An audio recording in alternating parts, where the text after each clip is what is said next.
Hey toi derrière ton écran qui aime les sujets sur la WWE, n'hésite pas à t'abonner à la chaîne de W Live France en activant les notifications pour ne rater aucune vidéo. Bisous.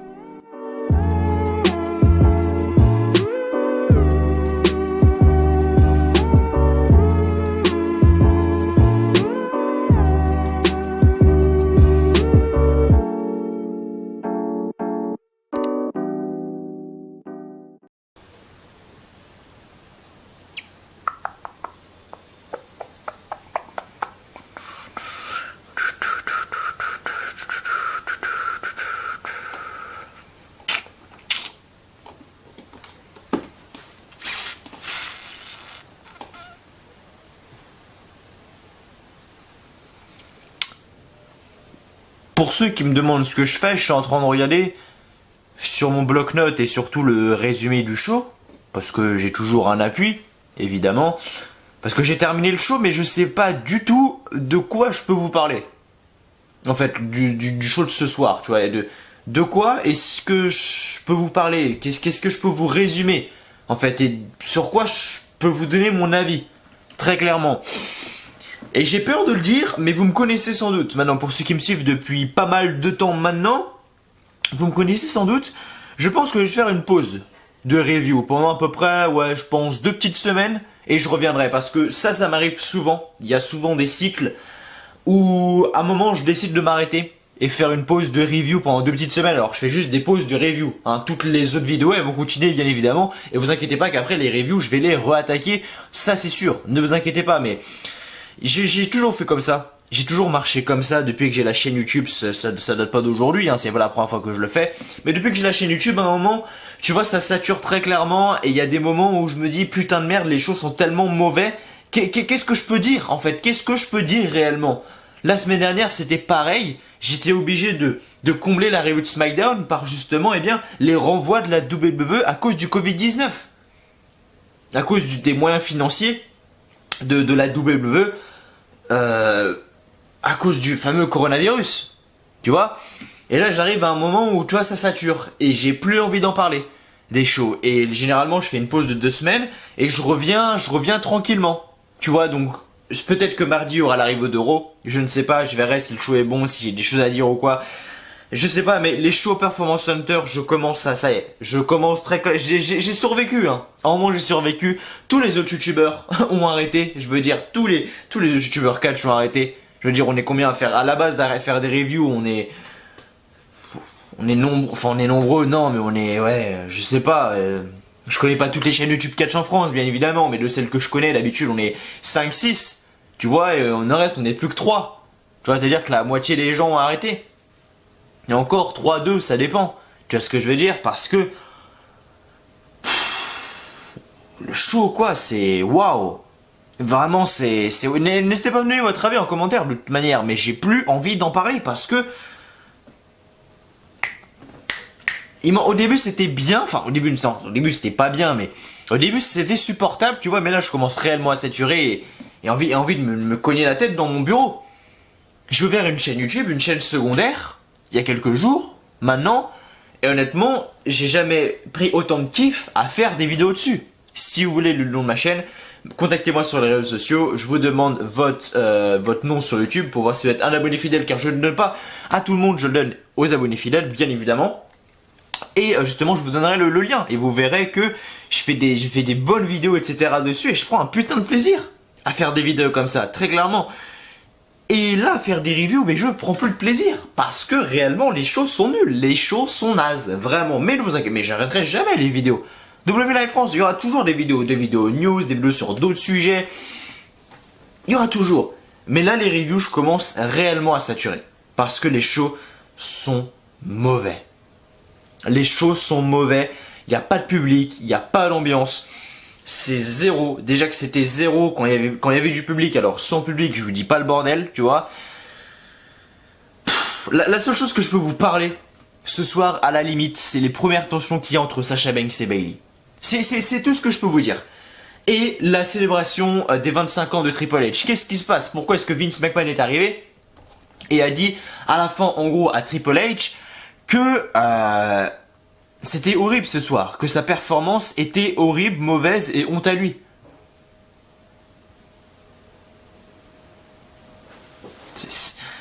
C'est tout ce que je peux vous dire, parce qu'après, qu'est-ce qu'il y a? On a Money in the Bank là dans 2 semaines, il me semble. 1, 2, ouais c'est ça, dans 2 semaines, il reste encore, sans compter ce SmackDown, il reste encore 2 SmackDown. Avant le dernier, avant Money in the Bank, et je veux dire, il y a rien quoi, enfin, c'est mou, Non, réellement je comprends pas. Réellement, Money in the Bank me hype juste pour voir, tout ça va débuter rez-de-chaussée et finir en haut. Tu vois, j'ai juste envie de voir ça. Sinon, le reste, je m'en fous, mais alors total. Tu vois? Et il y aura peut-être pas de review dans les prochaines semaines. La semaine prochaine, il n'y aura peut-être pas de review, la semaine d'après non plus, mais je ferai des vidéos news, des vidéos pour vous informer, des petites informations, d'autres vidéos, des vidéos histoire sur les superstars. Ouais, vous inquiétez pas, il y aura quand même des vidéos, mais non. Non, SmackDown, c'est non. J'ai pas envie et je vais vous résumer le show, mais réellement, qui peut, et n'hésitez pas, qui peut venir là, qui peut venir dans les commentaires et me dire, Mathieu, le show de ce soir était vraiment bon, ça c'était bon, il y a eu ça, et si c'est le cas, allez-y, mettez-le directement dans les commentaires, j'attends. Posez-vous là et dites-moi ce qui était bon. Vous savez que vous avez toujours eu le pouvoir sur la chaîne W Live France, eh bien allez-y. Allez-y, dites-moi maintenant dans les commentaires pourquoi est-ce que ça a été bon, parce que là, clairement, moi personnellement, je ne vois pas. Voilà, je suis désolé, je ne vois pas. On a le New Day qui sont champions par équipe pour la combienième fois? Pour la 8e fois? Les mecs sont champions par équipe pour la 8e fois, ils ont toujours les titres autour de la taille? Sans déconner, on a la Lucha House Party qui arrive, le Miz et Morrison encore une fois, ça donne lieu à un match totalement random lors du show. On a King Corbin face à Drew Gulak. Je veux dire, ils sont en train de construire Drew Gulak depuis des mois. Enfin, des mois, non, peut-être pas depuis des mois, mais depuis des semaines. Ils font gagner King Corbin pour le qualifier dans le Money in the Bank ladder match. Des hommes. On a Sheamus face à Jimmy Uso de Wish. Sans déconner, c'était quoi? C'était Daniel Vido. C'était Jimmy Uso ou Jey Uso, un frère Uso de Wish. C'est-à-dire que les mecs les ressemblaient comme 2 gouttes d'eau, mais c'était de Wish, tu vois. Sheamus, le mec qui peut... pas qu'un personnage de fou, mais... Qui peut rendre over une superstar, qui peut avoir un push pour un titre pour le championnat mondial, si tu le mets dans une bonne rivalité, etc. Le mec est de retour depuis 5 mois, même plus que ça, je sais pas, depuis plus de 5 mois. Le mec n'a absolument rien fait, il affronte des catcheurs locaux semaine après semaine après semaine. Qu'est-ce que le mec a fait à WrestleMania? Je crois qu'il a même pas eu de match à WrestleMania, Sheamus. Je sais plus, mais bref. Il y a rien pour Sheamus, alors que ce mec a un gros potentiel pour aller vers un championnat mondial directement. Et non, qu'est-ce qu'il faut? Il lui faut affronter des catcheurs locaux semaine après semaine après semaine. Ou alors à un moment il avait une rivalité de merde avec Shorty G, mais Shorty G c'est le putain de hacker. Ou Mustafa Ali, ou Xavier Woods, je sais pas, on verra bien. Mais non Mathieu, c'est CM Punk. C'est pas CM Punk les gars, c'est pas possible. Bref,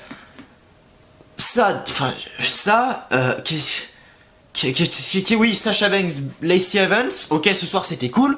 Ce match-là, parce que ça y est, il y a les vraies tensions qui commencent à arriver. Il y en avait eu pas mal à WrestleMania, ça avait mis un peu de temps à se concrétiser. Là, ça y est, enfin, il y a des tensions entre Sasha Banks, Bayley, réellement, parce que ce soir, on a un match entre Sasha Banks et Lacey Evans pour la qualification au Money in the Bank ladder match féminin. On a Lacey Evans qui prend sa main, tu vois, sa bonne main, et qui lui met un Roman Right à Sasha Banks qui compte complètement KO, Lacey Evans qui fait le compte 1, 2 et Bayley qui chope la jambe de Sasha Banks et qui la met dans la corde pour justement arrêter le compte.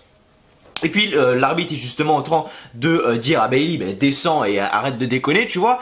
Et pendant ce moment-là, il y a Sasha Banks qui fait un roll-up à Lacey Evans, mais il y a au moins un compte de 10, tu vois. Lacey Evans, elle se relève pas au moins avant le compte de 10, sauf que l'arbitre a les yeux rivés vers Madame Bayley, du coup elle peut pas faire le compte. Et Sasha Banks à un moment, du coup, l'arbitre arrive, il fait le compte 1, 2, Lacey Evans se dégage, et Sasha Banks elle lui dit mais meuf, qu'est-ce que tu fous? Enfin, qu'est-ce que tu fous là? Enfin, elle lui dit attends. Et elle lui dit en gros, qu'est-ce que tu fous? J'étais en train de faire le tomber, tu vois. Arrête de déconner. Reste en bas, assis-toi. Et au moment où Sasha Banks se retourne, boum, Roman Reigns de Lacey Evans qui gagne ce match pour la victoire justement. Et donc Sasha Banks qui est complètement KO, Bayley qui va l'avoir. Oh Sacha, ça va. Enfin, voilà, les premières tensions commencent à arriver. Et puis après à la fin, on a justement Tamina qui arrive sur la scène pour faire un putain de super kick à Bayley, la championne féminine de SmackDown. Et ça se finit avec Sasha Banks qui est en train de prendre des nouvelles de Bayley. Mais voilà. ça commence un petit peu à partir, je vais pas dire à partir en couille, mais voilà, l'amitié commence à se briser petit à petit entre Sasha Banks et Bayley, donc c'est plutôt pas mal. Alors il faut qu'on m'explique le délire avec la WWE de faire gagner des équipes, tu vois, totalement random. Tu vois, comme Carmella Danabro, il me semble que Carmella Danabro ont eu un match pour avoir cette opportunité pour les titres féminins, pour les titres par équipe féminin. Carmella Danabro, j'avais dit que s'il y avait bien une équipe qui me faisait peur et qui pour moi n'allait pas du tout aller loin, c'était bel et bien celle-là. Tu vois. Et la WWE les font gagner. La semaine dernière ou la semaine d'avant, je sais plus. Tout ça pour faire quoi? Pour au final les faire perdre face à Alexa Bliss et Nikki Cross, qui ont, j'avoue, un finisher assez stylé. Nouveau finisher ce soir, c'est c'est Nikki Cross qui soulève eh bien, la superstar en question, Alexa Bliss qui en plein vol fait un DDT. J'avoue c'est stylé. J'aime beaucoup le nouveau finisher d'Alexa Bliss et Nikki Cross. Alexa Bliss et Nikki Cross qui sont une équipe pas mal du tout. Mais je dis, on a Carmella et Dana Brooke, tu les fais gagner comme ça, pour au final les faire perdre. À quoi ça a servi? Réellement? Et on voit actuellement l'état critique, l'état critique de la division, attends. Ouais. Bon, on le voit, ouais. Non, parce que j'ai un putain d'aft. Et ça se voit à l'écran, mais je le voyais pas au début au niveau du retour, tu vois. Mais en fait, je vois que si on le voit bien depuis tout à l'heure, depuis que je suis en train de parler. Bref. Et on voit actuellement bien dans l'état critique et la pauvreté, en fait, de la division par équipe féminine actuellement à la WWE. Et voilà, du coup, ensuite, on a eu la célébration de Triple H. Voilà, je viens de vous résumer le show. Et qui peut s'asseoir à mon bureau, qui peut s'asseoir sur cette chaise, là, regarde, là. Tu vas là, on s'assoit là, il y a un mec qui vient là, un abonné, bonjour Mathieu, comment tu vas? Ça va super, et toi? Ouais, ça va, nickel. Ah, vas-y.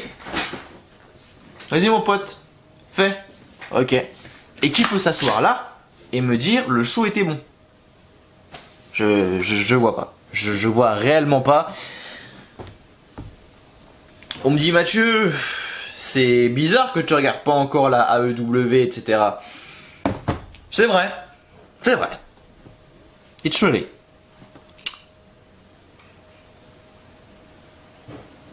It's true. C'est vrai.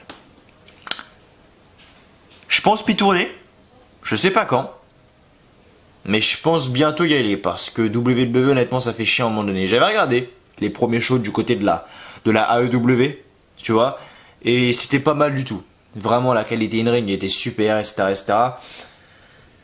Et ben, le truc, c'est que WWE, en fait, il y a tellement de shows. Raw, SmackDown, NXT, les pay-per-view, bref. Que je me dis qu'en plus rajouter AEW par exemple, tu vois, parce que si je me lance dans AEW, c'est pas pour faire, c'est pas pour jouer au Lego. Non, c'est réellement pour faire un truc propre, etc.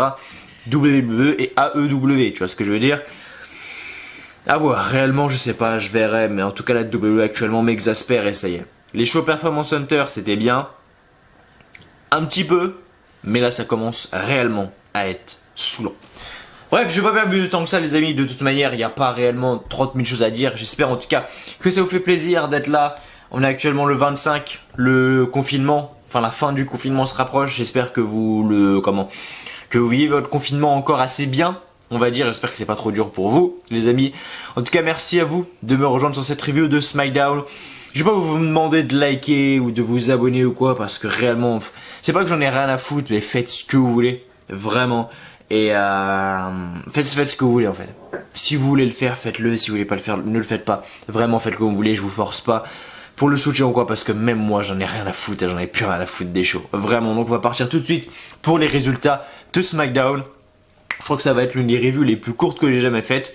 Mais bref, on est parti. Allez, let's go. Donc SmackDown du 24 avril en direct de Orlando Performance Center. Et comme d'habitude, Michael Cole, Corey Graves au commentaire. On a le New Day qui arrive sur le ring. Kofi Kingston dit qu'ils sont devenus champions par équipe pour la 8e fois. Son frère Biggie est responsable de leur victoire. La Lucha House Party arrive sur la rampe. Et Lince Dorado les félicite pour leur victoire. Alors là, il n'y avait que Lince Dorado et Grand Metalik, il me semble. Où était le troisième? Il me semble que c'est Kalisto. Il manquait un des de la Lucha House Party. Bref. Et donc la Lucha House Party dit qu'ils voient équipe après équipe avoir leur opportunité. Aujourd'hui, ils sont les premiers à les défier. Sauf qu'on a le Miz et Morrison qui arrivent sur le ring sans faire attention à la Lucha House Party. Donc les mecs leur passent devant comme ça tranquille. Et donc le Miz et le Lulay dit qu'ils ont remporté les titres dans un match normal. Morrison dit que leur première défense était à Elimination Chamber, et leurs deux prochaines défenses seraient dans des matchs triple threat. Lince Dorado allait parler, mais les Forgotten Sons arrivent sur le ring. Le Miz leur demande qui ils sont. Steph Coulter présente les Forgotten Sons. Ils ont servi leur pays et depuis qu'ils sont rentrés chez eux, ils ont été traités comme des ordures et ils ont été mis de côté. On va savoir qui ils sont, car ils vont régner sur la division par équipe et ils ne le seront plus jamais oubliés. Les Forgotten Sons attaquent le New Day, bref voilà, rien à foutre honnêtement. On a le King Corbin face à Drew Gulak pour un match de qualification pour Money in the Bank avec une victoire de King Corbin sur Drew Gulak. Donc King Corbin se qualifie. King Corbin a réussi à gagner ce match avec l'aide de Cesaro et Shinsuke Nakamura qui sont intervenus pour justement distraire Daniel Bryan, enfin attaquer Daniel Bryan à l'extérieur du ring. Et donc d'un côté distraire Drew Gulak et donc King Corbin en a profité pour faire un end of day et gagner ce match. On a eu Sheamus face à Daniel Vido ensuite avec une victoire de Sheamus qui lui a fait un Brogue Kick au petit Jimmy Uso de Wish. On a eu le Miz et Morrison face à la Lucha House Party et c'est la Lucha House Party qu'ils ont gagné ce match car à la fin on a le Miz qui veut faire un Skull Crushing Finale mais Grain Metallic le contre avec un small package, enfin un contre rapide quoi pour le compte de 3, donc victoire de la Lucha House Party. Donc du coup voilà, on a eu un match entre Sasha Banks accompagné par Bayley face à Lacey Evans. Je vous ai tout résumé tout à l'heure, du coup Lacey Evans a gagné ce match. On a ensuite le match entre Alexa Bliss et Nikki Cross face à Carmella et Dana Brooke pour les titres par équipe féminin. Victoire d'Alexa Bliss et Nikki Cross à la fin du combat. Donc Nikki Cross évite un super kick de Carmella et lui fait un 3D modifié avec Alexa Bliss pour la victoire par tombée. Ouais, peut-être que quelque chose a raison. J'en sais rien. Moi, tout ce que je sais, c'est que c'est un DDT amélioré. Tu vois ce que je veux dire? Et enfin, du coup, on a eu le moment avec Triple H. On a Triple H qui arrive sur le ring pour la célébration de ses 25 ans. 25 ans et Shawn Michaels arrive sur le ring. Shawn Michaels dit que Triple H ne pouvait pas faire cette célébration sans lui, c'était pas possible. The Game, Triple H, 25 ans d'anniversaire, enfin 25 anniversaires plutôt. Il a deux mots pour nous. Triple H veut lui faire un câlin, mais Michaels lui rappelle la distanciation sociale. Shawn Michaels dit qu'il l'aime, mais il ne faut pas le toucher. Triple H demande si les deux mots étaient vraiment distanciation sociale. Shawn Michaels dit qu'il est ici pour célébrer ce beau moment. Pour cette célébration, il a envoyé des centaines d'invitations à ses amis. Tous ceux qui aiment. Ils sont tous là pour toi, sauf qu'il n'y a que Shawn Michaels. Et Triple H pointe Michael Cole et Corey Graves à la table des commentateurs. Et Shawn Michaels dit que malheureusement Corey Graves et Michael Cole sont payés pour être ici. Une vidéo des grands moments de la DX est montrée, mais ce n'était que le début, dit Shawn Michaels, 14 fois champion du monde, de nombreuses apparitions à WrestleMania et des WrestleMania Moments. Shawn Michaels s'appelle Mr. WrestleMania, mais ce qu'a fait Triple H est mieux. Une vidéo des défaites de Triple H à WrestleMania est montrée, donc 13 défaites. Shawn Michaels dit que Triple H n'était pas si bon que ça, finalement. Triple H lui demande combien de matchs a-t-il perdu à WrestleMania. Shawn Michaels répond qu'on ne parle pas de lui aujourd'hui. Triple H dit que pour être sérieux, pour une seconde, il doit remercier beaucoup de personnes. Shawn Michaels, The Rock, Steve Austin, The Undertaker, Batista, Mick Foley, Ron Jerton. Sans ces personnes, sa carrière n'aurait pas été la même. Et Vince McMahon, le grand patron, arrive sur la scène et dit qu'il ne pouvait pas faire ça sans quelques remarques de lui. J'en étais où? Je me suis perdu. Sans quelques remarques de lui, pardon. Shawn Michaels dit qu'il va laisser Triple H partager ce moment avec son beau-père. Donc Vince McMahon félicite Triple H pour ses 25 ans, c'est extraordinaire. En temps normal, il lui aurait fait un gros câlin. En temps normal, les fans chanteraient Triple H. Si les fans étaient présents, ils chanteraient Boring, à part probablement sa famille au premier rang. Vince lui dit je t'aime. Triple H répond qu'il aime aussi. Vince McMahon dit qu'il aime les deux, mais ce soir sa performance était horrible, mauvais, honte à lui. Vince McMahon dit que s'il reste encore des gens debout, il souhaite bonne nuit à tous. Vince McMahon part et les lumières s'éteignent et le show se termine ainsi sous un son de cricket. Donc ça s'est terminé assez bizarrement, cette fin de SmackDown. Donc je sais pas, j'ai peut-être loupé un truc, il y a peut-être un truc, ça se trouve c'est la fin de carrière de Triple H, mais ça se trouve je l'ai loupé, j'en ai aucune idée. J'en sais rien du tout les amis, mais bref. Voilà, c'était tout. Même pas 20 minutes. de review, alors à peine 20 minutes de review pour aujourd'hui, pour ce show, parce que réellement ça n'en valait pas la peine, très clairement. Et voilà, merci à vous tout de même d'avoir été là sur cette review de SmackDown. J'espère tout de même qu'elle vous aura plu, j'espère tout de même que m'avoir retrouvé, ça vous aura fait plaisir et ça vous aura plu les amis. Et du coup on se retrouve la semaine prochaine pour de nouvelles vidéos sur la chaîne WLive France. D'ici là, portez-vous bien, je vous souhaite à tous une très bonne journée, une très bonne soirée, que Dieu vous leur fait les bonnes choses, et je vous dis à la prochaine sur la chaîne. Prenez soin de vous, salut à tous encore une fois, merci à vous, encore désolé mais je suis vraiment en train de saturer.